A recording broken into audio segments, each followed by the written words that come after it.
Cover letters are the bane of every job seeker's life.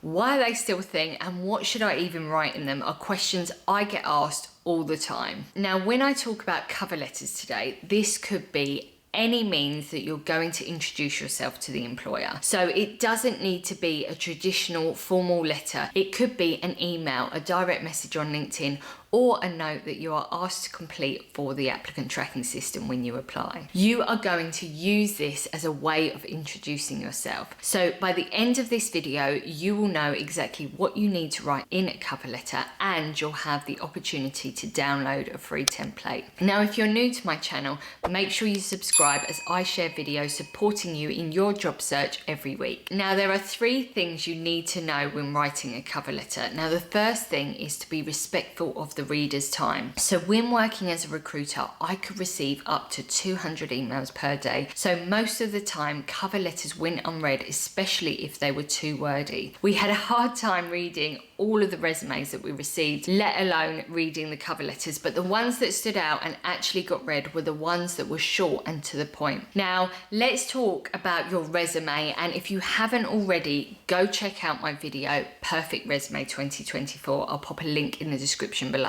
So on that video, I talk about how to put your resume together, as well as formatting tips and tricks. Now, what I've addressed in that video is really going to help you understand what is needed in the 3 sentences of your cover letter. So first up, you'll say dear or to whoever or whom it may concern. Ideally, for the most impact, try to identify the hiring manager so that you can address them by their name for the position and send this to them along with a copy of your resume. So you'll then say, I noticed you're hiring for, and insert the job title, and I feel I would be a really good fit. Now, full stop or period, this is your first sentence. So you're telling them exactly what position you're applying for, and this is what cover letters were traditionally used for. You would send a cover letter with a copy of your resume in the mail to identify what job you were applying for and to introduce yourself. Now, of course, we now have email, LinkedIn, and ATS systems that will tag your resume and your name to a particular job you apply for. But regardless, you still need to introduce yourself, whether it's attached document or email introduction. Now, of course, not all companies ask for them these days, but if they do, keep watching so you know exactly what you need to do. So then go to the next line, and here you are going to tell the reader why you are qualified for the position, and you will have identified that you are suitable for the position by reading through the job description and making sure that you have the skills that they require.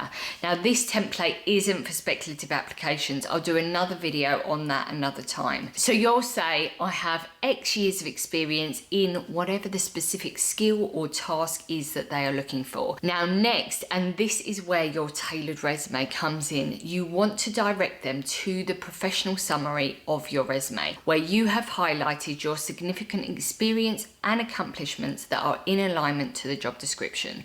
So, as highlighted in the professional summary of my resume. Now, what you are doing here is telling the reader exactly where they need to find the information they are looking for, and in creating intrigue. Now, recruiters want to find the best candidate for the position as quickly as possible. So highlighting where they can clearly see you meet the requirements jumps you ahead of those who don't have it clearly detailed on their resume. And then the last sentence is, I'd welcome the opportunity to speak if you feel I would be a strong candidate for this role or others within your organisation. Now, some companies have several similar openings, so by adding this in, you are helping the reader think for a second, could this candidate be a good fit for any of the other openings? Or they may not have even advertised other positions yet, and by saying this, you are telling them that you are open to hear about other opportunities they may have. So that's your cover letter.